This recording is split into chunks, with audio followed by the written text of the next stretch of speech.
주의 전에 올라오신 여러분을 주님의 이름으로 환영하고 축복합니다. 대통령 탄핵 인용으로 인해서 마음이 참 무겁습니다. 인용의 찬반 문제가 아닙니다. 이 나라의 민족에 대한 안타까움입니다. 더 마음이 아픈 것은 여전히 보수와 진보의 논리로 이 탄핵의 문제를 바라본다라는 것, 그래서 그곳에 아픔이 있다라는 것, 그것이 저는 너무나 안타깝습니다. 그래서 헌법재판관 중에 한 분이 이런 말씀하셨지요. 이 사건은 보수와 진보라는 이념의 문제가 아니다.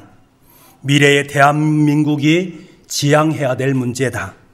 헌법적 가치와 질서의 표준을 설정하는 것이다 라는 말씀을 하셨습니다. 저도 이 말에 전적으로 동의합니다. 이러한 상황 속에서 우리 그리스도인들은 과연 어떠한 삶의 태도를 취하면서 살아가야 되는가? 어떠한 마음을 품어야 되는가? 우리가 해야 하는 일은 나라를 위해서 두 손을 모으는 일입니다.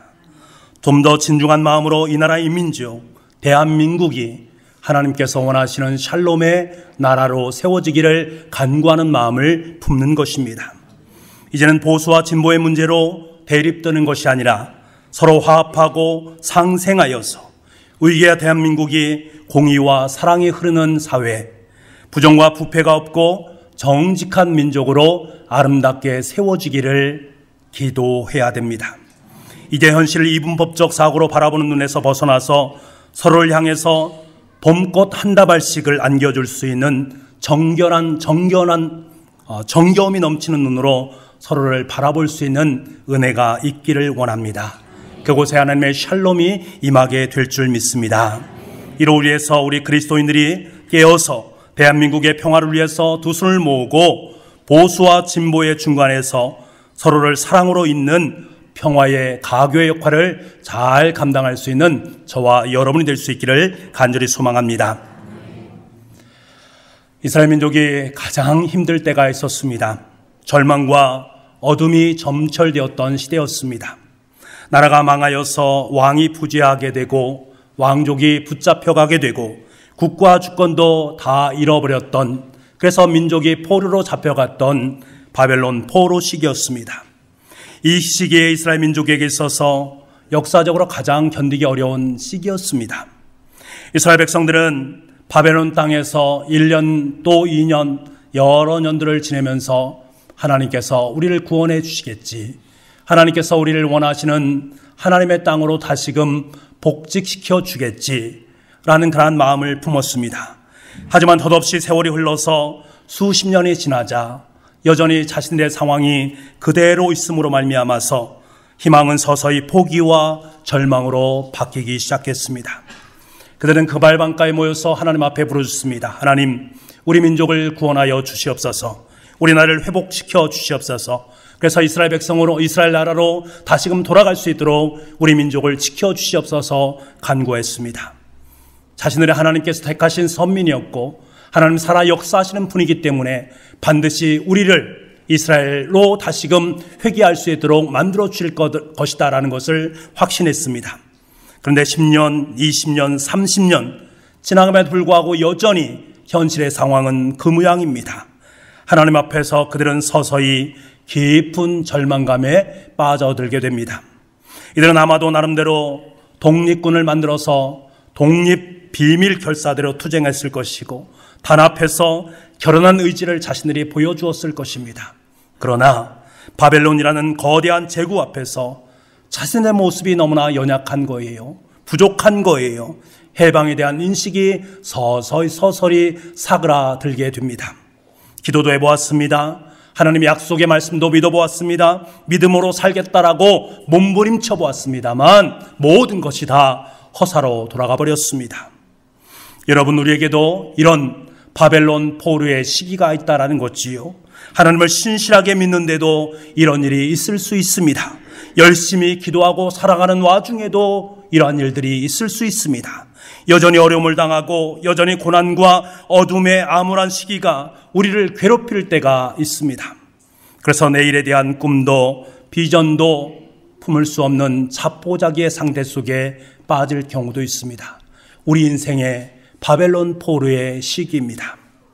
그런데 여러분, 하나님께서는 이때 침묵하지 않으셨습니다. 그리고 드디어 자신의 존재를 드러내십니다. 이사야를 통해서 하나님의 말씀을 전하십니다. 야곱아, 이스라엘아, 너희가 무엇이 그렇게 억울하고 원통하냐? 라고 묻습니다. 하나님, 저희는 억울합니다. 하나님께 택하신 백성인 우리에게 왜 이 고난을 주시는 것입니까? 하나님 믿지 않고 우상을 섬기는 저 바벨론, 왜 우리가 그들에게 짓밟혀야 되고 왜 우리가 이런 어려움을 당해야 되는 것입니까? 예수 믿는 우리가 예수 믿지 않는 사람들로부터 오해를 당하고 핍박을 당하고 멸시를 당해야 되는 이 상황 어떻게 이해할 수 있습니까? 아니, 하나님, 우리가 하나님께 기도하고 있는데 왜 하나님은 여전히 아무 말씀이 없으셨단 말입니까? 이제 우리는 하나님을 포기할 때가 된 것 같습니다. 이때 하나님은 그들에게 말씀하십니다. 너희는 알지 못하느냐? 듣지도 못하였느냐? 천지를 창조하신 하나님께 곤비함이 있겠느냐? 천지를 창조하신 하나님이 바로 너희를 하나님의 백성으로 삼아 주셨다라는 이 사실을 왜 깨닫지 못하느냐? 지쳐있는 이스라엘 백성들에게, 하나님의 소망조차도 바라볼 수 없는 이스라엘 백성들에게 하나님께서는 마지막으로 선포하십니다. 보라, 오직 여호와를 앙망하는 자는 새 힘을 얻을 것이다. 하나님께서는 자신들 스스로 새 힘을 얻으려고 애쓰고 수고하고 있는 그들에게 진정한 힘의 공동처가 어딘가를 분명하게 말씀해 주고 있습니다.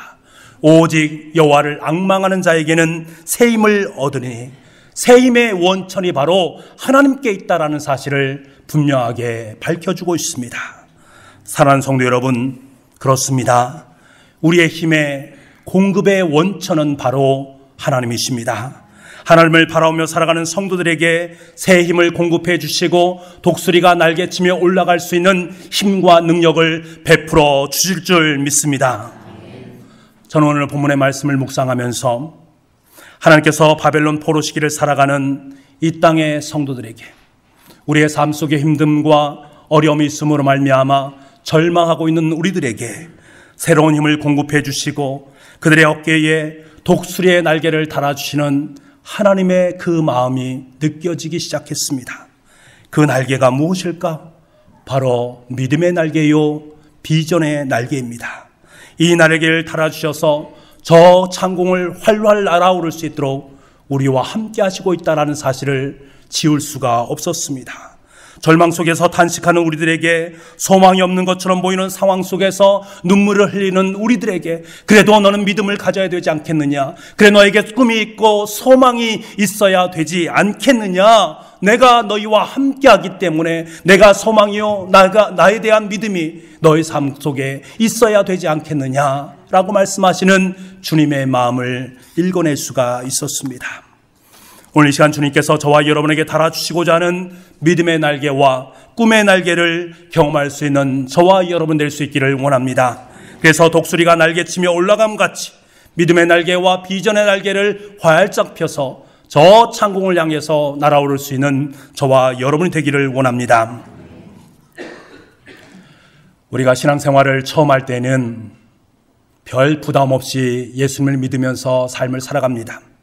하지만 시간이 지나면서 예수님을 믿는다는 것이 참 부담스럽게 느껴질 때가 있습니다. 교회에 나온다는 것이 쉽지 않다라는 것으로 여겨질 때가 있습니다.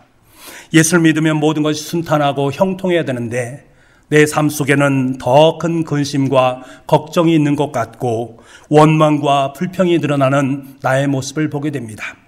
게다가 무슨 구속과 강요가 그렇게 많은지 교회 가는 생각만 해도 골치가 아프고 믿음이란 단어를 들으면 마음이 참 아프고 힘들게 느껴질 때가 있습니다. 좀 더 편하게, 좀 더 부담이 없이 교회를 다닐 수 없을까 궁리할 때가 있습니다. 이것이 우리의 솔직한 마음인지도 모르겠습니다.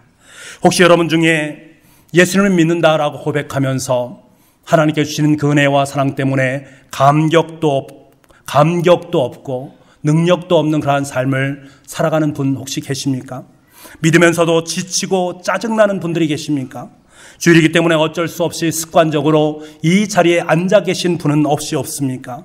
복음에 대한 기쁨도 십자가에 대한 은혜도 느껴지지 않는 분들이 계십니까? 예수를 믿는 믿음, 그 감격은커녕 믿을 것조차도 또 다른 내 인생의 침으로 다가오는 것처럼 힘들게 여겨지는 분들이 계십니까? 그러한 분들에게 주님께서는 분명하게 이 시간에 말씀하십니다. 너희는 알지 못하느냐? 듣지도 못하였느냐? 온 천지를 만드신 창조주 하나님이 너희와 함께하고 있다라는 사실, 너와 함께하고 있다라는 사실을 들어보지도 못하였느냐? 내가 피곤한 자에게 능력을 주며 무능력한 자에게 힘을 더하시는 창조주 하나님이시다라는 사실을 깨닫지 못하느냐? 이제 내가 너희에게 주는 믿음의 날개와 꿈의 날개를 달고 저 창공을 향해서 날기를 원한다 라고 말씀하시는 주님의 음성이 들려오기를 원합니다. 사랑하는 성도 여러분, 이 날개가 여기에 있습니다. 오직 여호와를 앙망하는 자에게는 새 힘을 더하리니. 제가 예전에 사운드 오브 뮤직이란 영화를 보았습니다. 어릴 때 보았는데요, 인형극 놀이를 하는 장면을 보면서 참 신기하다라는 생각을 가졌습니다. 인형이 실에 달려서 조종되는 것들을 보여주지 않습니까? 인형 자체가 움직이는 것이 아니라 실로 인형이 움직이는 그 모습을 보면서 참 신기하다라는 생각을 어렸을 때 가졌었습니다. 제가 어렸을 때요, 저희 형님은 방편을 참 잘 만드셨습니다. 방편은 균형을 잘 맞춰야 되지 않겠습니까? 참 까다로운 그런 것인데 저희 형님께서는 어찌 그렇게 방편을 잘 만드시든지 신나게 방편을 날리던 생각이 지금도 납니다. 제가 그때 방편을 날리면서 어릴 적 그런 생각을 했습니다. 연이 창공으로 높이 날아올 수 있는데 그러기 위해서는 반드시 줄이 필요하다라는 것을 어릴 때 제가 깨달았습니다. 그 줄이 안전하게 방편에 연결되어졌을 때 방편이 날아갈 수 있는 거예요. 사실 방편을 방편되게 하는 것은 연보다는 줄에 있다라는 사실을 깨닫게 되었습니다. 어렸을 때요. 여러분, 그렇습니다.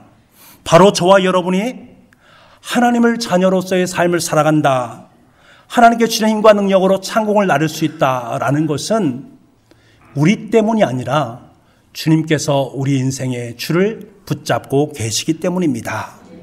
왜 우리가 힘들고 어려운지 아십니까? 우리 인생 속에서 이 줄을 잘 깨닫지 못하고 이 줄을 잘 보지 못했기 때문에 그렇습니다. 그렇다면 여러분, 이 줄이 과연 무엇인가? 이 줄이 바로 앙망이란 줄입니다. 오직 여호와를 앙망하는 자는 새 힘을 얻으리니. 여러분, 앙망이란 말에 주의를 기울여야 됩니다. 여기에는요, 세 가지 의미가 담겨져 있습니다. 하나는 간절히 사모하는, 하나님을 사모하는 상태를 앙망이라고 말합니다. 하나님을 간절히 사모하는 거예요. 그것이 바로 앙망이라는 것이고요. 또 다른 하나는 방향을 돌이켜서 하나님께로 다시금 돌아오는 상태, 회개의 상태를 의미할 때 앙망이란 말을 씁니다. 그리고 마지막으로 오직 하나님만을 절대적으로 신뢰해서 내 마음속에 하나님의 모든 것을 전폭적으로 받아들이는 상태, 그것이 바로 앙망의 상태입니다. 이 세 가지, 간절한 사모함, 방향을 돌이킴, 전적인 받아들임, 이 세 가지의 뜻이 함축되어 있는 단어가 바로 앙망이다라는 것입니다. 그런데 여러분, 이 앙망이란 말이요, 사실 우리의 삶의 현장 속에서 얼마나 많이 쓰이는지 모르겠습니다.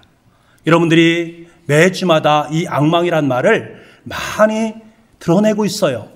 그것이 무엇인지 아십니까? 아멘이라는 단어입니다. 앙망이란 뜻과요, 아멘이란 뜻은 동일한 뜻입니다. 아멘이란 단어 속에는 내가 간절히 주님을 사모합니다. 내가 내 인생의 길을 내려놓고 주님의 길을 따르겠습니다. 내가 주님을 전적으로 모든 것을 받아들이는 삶을 살겠습니다. 그 결단의 마음이 아멘 아니겠습니까? 그렇기 때문에 아멘과 이 앙망이란 말은 동일한 의미입니다. 주님을 앙망한다라는 것은 무엇을 말합니까? 아멘으로 주님을 내 마음속에 받아들인다라는 의미입니다.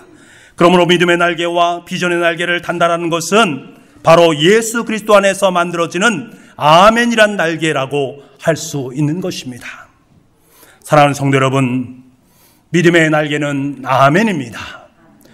꿈의 날개는 아멘입니다. 비전의 날개 또한 아멘입니다.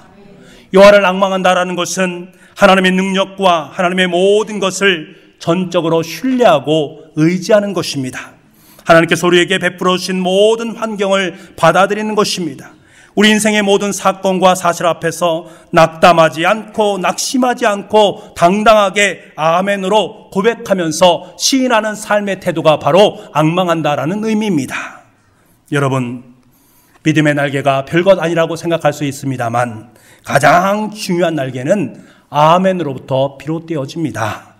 우리가 비전을 성취하는 마지막 지점으로 갈 수 있도록 날개를 다는 작업 또한 아멘으로부터 시작된다라는 사실입니다. 아멘이 없다면 믿음의 날개, 비전의 날개, 꿈의 날개, 소망의 날개, 이것이 있을 수 없다라는 것입니다.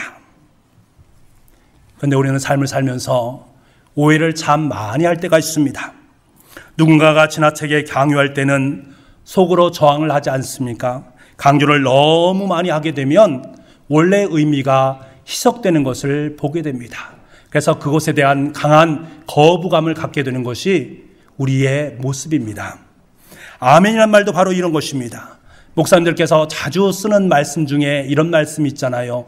믿으시면 아멘 하시기 바랍니다. 많이 들어보셨지요? 어렸을 때요, 부흥 강사님들이 꼭 오셔서 하는 말씀이 있습니다. 아멘을 하지 않으면 믿음이 없는 사람처럼 말씀을 해주셔서 어렸을 때에 강사님이 말씀만 하시면 아멘, 아멘 하면서 친구들과 함께 큰 소리로 외쳤던 기억이 납니다. 그리고 부흥회가 끝나고 나서는 부흥 강사님 흉내를 낸다고 제가 믿으시면 아멘 하시기 바랍니다. 그러면 친구들이 아멘, 아멘 하면서 흉내를 냈던 그러한 것들도 지금 새록새록 떠오릅니다. 여러분, 이 아멘을 어떤 사람들은 그렇게 말합니다. 비이성적이고 비합리적이고 반지성적인 것이다 라고 말씀합니다. 그래서 마치 광신자들이나 하는 것처럼 생각해서 애써서 아멘을 입에 담고 말하지 않으려고 애쓰고 수고하는 분들이 계십니다. 그런데 여러분, 한번 곰곰이 생각해 보십시오. 아멘은 자신을 드러내는 작업이 아닙니다. 자신의 의로움과 자신의 의지를 드러내는 작업이 아닙니다. 오직 여호와 아버지 하나님만을 앙망하는 사람들이 부를 수 있는 가장 아름다운 고백, 특권이 바로 아멘입니다. 나 자신도 모르는 사이에 성령의 감동으로 인해서 내 입술에 자연스럽게 아멘이 터져 나옵니다. 때로는 피곤하고 곤비할 때 아멘 하면서 하나님 앞에 나아갈 때에 하나님께서 힘을 주시고 능력을 주십니다. 내 마음이 외롭고 상처가 났을 때에 하나님 말씀을 듣고 그 말씀을 내 삶 속에 받아들였을 때에 나도 모르는 사이에 내 마음속에서 강력한 성령의 역사하심을 경험하곤 합니다. 그렇기 때문에 여러분, 아멘은 아무나 고백하는 것이 아닙니다. 오직 여호와 하나님, 그 하나님을 내 마음속에 모시고 그 하나님께서 역사하시는 그 모든 것을 삶을 통해서 경험한 그 사람만이 주님께 올려드릴 수 있는 가장 아름다운 신앙 고백, 그것이 바로 아멘인 것입니다. 하나님께서 이스라엘 백성들에게 여리고성을 점령하라 라고 말씀하십니다. 여리고성을 점령하기 위해서 하루에 한 번씩 성 주위를 돌고 마지막 날 7번째 7바퀴를 돌고 큰 소리로 외치라고 말하지 않습니까? 그때 이스라엘 백성들은 아멘으로 화답하고 하나님의 말씀하신 그대로 말씀을 실행했습니다. 그랬더니요, 여리고성이 무너지는 은혜를 경험하게 됩니다. 엄청난 강물이 흐르는 요단강가에서 하나님께서 이스라엘 백성들에게 말합니다. 언약궤를 메고 가는 대제사장을 따라가라. 그리하면 이 물이 멈추게 될 것이다. 그들은 그 하나님의 말씀에 아멘으로 화답을 했고 화답할 그때 그들의 삶 가운데 물이 멈추는 역사가 있었습니다. 사실 이스라엘 백성들의 역사는 하나님의 말씀과 이스라엘 백성들의 아멘이라는 응답으로 이루어진 역사임을 우리는 깨닫습니다. 예수님께서 요한계시록에서 라오디게아 교회를 향해서 친히 이렇게 말씀하십니다. 요한계시록 3장 14절 말씀에 라오디게아 교회의 사자에게 편지하라. 아멘이시요 충성되고 참된 증인이시요 하나님의 창조의 근원이신 이가 이르시되, 자기 자신을 뭐라고 말하고 있습니까? 나는 아멘이다. 친히 자신이 아멘이 되셨다라고 말씀하고 있습니다. 예수님은 곧 아멘이다라고 말씀하고 있는 것입니다. 아멘은요, 히브리 말로 찬성이란 뜻을 갖지 않습니까? 다시 말해서 주님께서 행하신 모든 일, 주님께서 내 삶 속에 역사하신 모든 일, 주님께서 말씀하신 모든 것들을 나는 정말로 그렇게 믿고 그것을 전폭적으로 내 삶 속에 받아들입니다. 그것을 나는 확연하게 믿습니다 라는 전적으로 동의하는 것을 의미합니다. 예수님께서 말씀하셨습니다. 베드로야, 배 오른편에 그물을 내려라. 베드로는 아멘으로 화답합니다. 밤새도록 물고기 단 한 마리도 잡지 못했지만 당신의 말씀에 의지해서, 다시 말하면 당신의 말씀을 아멘으로 화답하여서 제가 그물을 내립니다. 그때 하나님께서는 그의 인생을 사람을 낚는 업으로 만들어 주셨습니다. 하나님은 아브라함을 믿음의 조상으로 부르셨습니다. 갈대아 우르를 떠나라고 말씀하십니다. 갈대아 우르, 자기 친척을 떠나야 되고 자기의 고향 친구들을 떠나야 되고 자신이 가지고 있는 모든 재물들을 다 내려놓고 포기해야 됩니다. 하지만 아브라함은 아멘으로 하나님 앞에 응답했습니다. 아멘으로 일어섰고 아멘으로 떠났고 그 결과 그는 믿음의 조상으로 아름답게 세워지게 됩니다. 목사인 제가 여러분이 가장 감사할 때가 언제인지 아십니까? 하나님의 말씀을 여러분께 선포하고 그 말씀을 아멘으로 화답할 때 저는 너무나 기쁩니다. 제가 왜 기뻐할까요? 여러분이 이빠른 그러한 모습으로 그래 늘상 아멘 아멘 습관적으로 아멘을 밖으로 드러내지 않는다라는 것을 저는 알기 때문에 그렇습니다. 그 아멘이라는 것들 속에는 선포된 말씀에 대해서 내가 전적으로 그 말씀을 수용합니다. 그리고 그 말씀대로 내가 삶을 살겠습니다 라는 수용과 결단이 그 속에 함축되어져 있다는 것을 알기 때문에 그렇습니다. 그렇기 때문에 아멘이라고 말하는 사람의 입술이 복된 거예요. 아멘이라고 고백하는 삶에 행복이 넘쳐날 수 있는 것입니다. 여러분, 아멘이라고 고백하는데 주저하지 마시기 바랍니다. 이것이 진리의 말씀이고 생명의 말씀이고 내 생명을 살리는 은혜의 말씀이다라고 고백하십시오. 그렇게 되면 여러분의 인생은 새롭게 변화될 수 있습니다. 이 아멘이라는 것을 통해서 하나님께서는 여러분의 인생 속에 믿음의 날개와 비전의 날개를 아름답게 덧입혀 주신다라는 사실을 꼭 기억할 수 있기를 원합니다. 세상 사람들은요, 옷이 날개라고 말하잖아요. 돈이 날개라고 말하잖아요. 지식과 재능이 날개다라고 말을 합니다만, 여러분, 이 날개가 영원히 지속될 수가 있습니까? 물론 한때는 높이 날 수 있는 능력을 내 삶 속에 덧입혀 줄 수 있습니다만 늘 그 꼭대기에 이를 수는 없는 거예요. 한계성이 분명히 있다라는 것입니다. 하지만 믿음의 날개인 아멘은 영원히 유효하다라는 것입니다. 아멘하는 순간 하늘의 놀라운 역사가 우리의 삶 가운데 임하는 줄 믿습니다. 아멘은 천국의 문을 여는 열쇠입니다. 아멘은 기적을 불러일으키는 인생의 초춘자입니다. 아멘은 세상에서 복의 문을 열어주는 아름다운 출입구요, 기초요, 출발점이다 라는 사실을 기억하는 여러분이 될 수 있기를 원합니다. 예수님께서 가나안 혼인잔치에 가셨습니다. 그런데요, 예수님이 가시자마자 잔치에 포도주가 다 떨어져 버렸습니다. 포도주가 떨어졌다라는 것은 잔치가 망했다라는 것을 의미합니다. 그때 예수님의 어머니 마리아가 예수님에게 이 사실을 알리고 그리고 하인들에게 예수님이 말씀하시는 그것을 아멘으로 응답하라라고 말합니다. 예수님께서는 하인들에게 말하잖아요. 저 항아리에 물을 채워라. 아기까지 물을 채워라. 여러분 생각해 보십시오. 하인들이 생각하기에는 지금 필요한 것이 포도주 아닙니까? 물이 아니에요. 항아리에 물을 채운다는 것은 현재 상황을 타개하는데 아무런 도움이 되지 않습니다. 그리고 여기에다가 도저히 이해할 수 없는 명령이에요. 그들은 아멘으로 화답할 수 있는 환경과 여건이 아닙니다. 그럼에도 불구하고 그들은 불평하지 아니하고 아멘으로 화답을 하게 됩니다. 그 결과 물이 변해서 포도주가 되는 역사를 맛보게 됩니다. 사랑하는 성도 여러분, 여러분의 인생에서 갑자기 포도주가 떨어진 상황이 연출되어질 때 내가 어찌할 바 알지 못하면서 방황하고 있던 그때 여러분 주님께 나아갈 수 있기를 원합니다.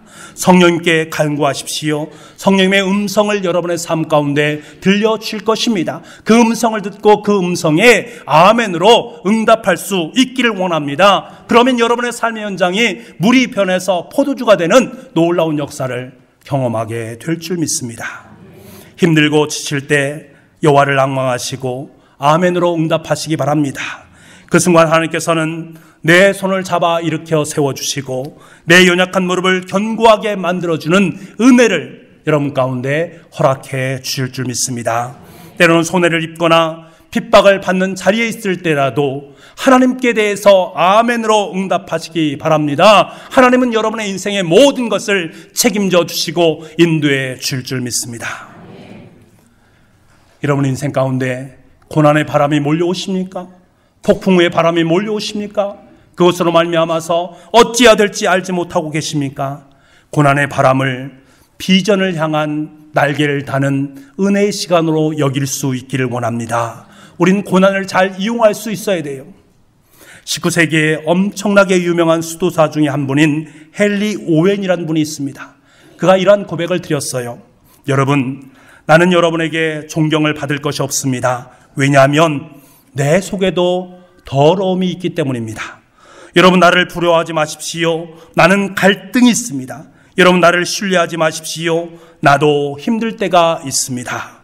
헨리 오웬은 모든 상황 속에서 늘 높은 상공만을 나를 수 없다는 것을 잘 알고 있습니다. 항상 높이 날 수 없다는 거예요. 마음속에 여러 가지 두려움, 갈등, 그리고 아픔, 그로 인해서 늘 곡선을 그리면서 삶을 살아갈 수밖에 없는 존재라는 것을 그는 고백을 합니다. 그러면서요, 마지막에 우리에게 뭐라고 말씀하는가? 그것이 중요합니다. 나는 신앙의 기복을 수도 없이 겪었지만 어느 순간부터 더 이상 내려가지 않는 지점을 찾을 수 있었습니다. 수없이 많은 신앙의 기복이 너무나 많이 있었는데 어느 순간에 하늘 높이 창공을 날았을 때 계속해서 그 창공을 나르고 있는 자기 자신의 모습을 보았다라는 것입니다. 여러분, 우리도 바로 이 지점을 찾을 수 있어야 되는 것입니다. 이 지점이 과연 어디인가? 여호와를 앙망하는 자, 여호와를 앙망하는 자리, 여호와 하나님 앞에 아멘으로 응답하는 자리가 바로 그 지점이 되는 줄 믿습니다. 사랑하는 북부가족 여러분, 신앙생활하다 보면 고난의 시간이 있습니다. 각자 자신에게 주어진 십자가를 짊어지고 주님을 따라야 될 때가 있습니다. 교회에서는 계속해서 봉사라고 요구하고 전도하라고 요구하고 구역예배에 참석하라고 말합니다. 모든 공예배에 참석하라고 요청합니다. 가정예배를 드리라고 말하고 헌금 생활을 하라고 말씀합니다. 성경을 1년에 1독을 꼭 해야 된다라고 목사님이 강조하고 또 강조합니다. 좀 편안하게 신앙생활하고 싶은데 번거롭고 귀찮고 너무나 실증이 나는 것처럼 여겨집니다. 하지만 여러분, 분명히 기억하십시오. 이런 힘듦의 과정을 통해서 주님께서는 여러분의 인생에 양 어깨에 두 날개를 허락하기를 원하신다라는 것입니다. 그 날개는 믿음의 날개요, 다른 하나는 비전의 날개입니다. 믿음의 날개를 통해서 나의 신앙을 더욱더 성숙하게 만들어가지는 은혜를 경험할 수 있게 되어지고, 비전의 날개를 통해서 공동체 속에서 일하시고 계시는 주님의 풍성한 은혜를 경험할 수 있게 되어지고, 함께 북북교회의 아름다운 비전을 써내려갈 수 있는 은혜를 우리 가운데 허락해 주신다라는 사실입니다. 오늘은 사순절 두 번째 주일입니다. 사순절은 주님의 십자가를 묵상하는 절기입니다. 그런데 생각해보면 예수님의 십자가는 예수님께서 항상 하나님께 대해서 앙망, 아멘으로 응답했던 것임을 우리에게 절대적으로 보여주는 가장 중요한 것이 바로 십자가입니다. 예수님은 하나님의 아들이시기 때문에 십자가를 짊어지지 않으셔도 됩니다. 고난의 쓴잔을 들이키지 않으셔도 됩니다. 하지만 주님께서 이 땅에 오시기 전부터 이미 그는 십자가에 대해서 아멘, 앙망하면서 아멘으로 응답했던 것을 우리는 알고 있습니다. 이것이 바로 하나님의 엄청난 경륜이에요.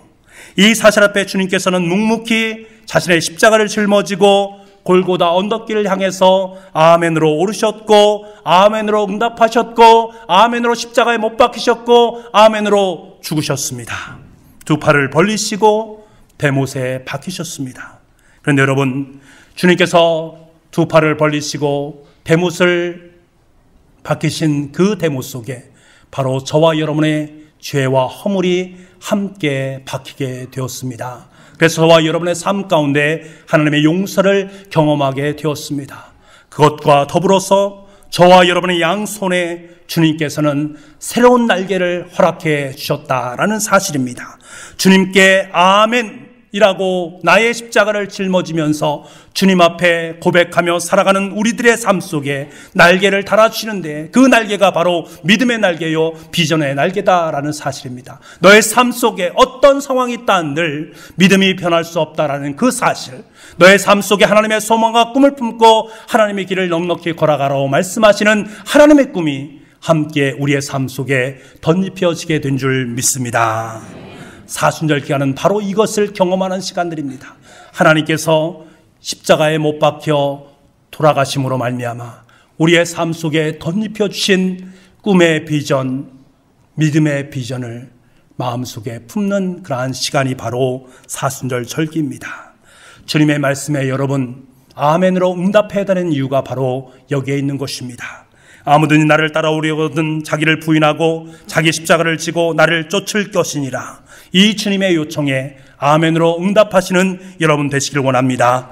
그리고 주님과 함께 자신의 십자가를 짊어질 수 있기를 원합니다. 그때 우리는 비로소 믿음의 날개와 비전의 날개를 활짝 펴게 될 것이고, 주님과 함께 저 부활을 향해서 더 창공을 힘차게 날아오르게 될 줄 믿습니다. 기도하겠습니다.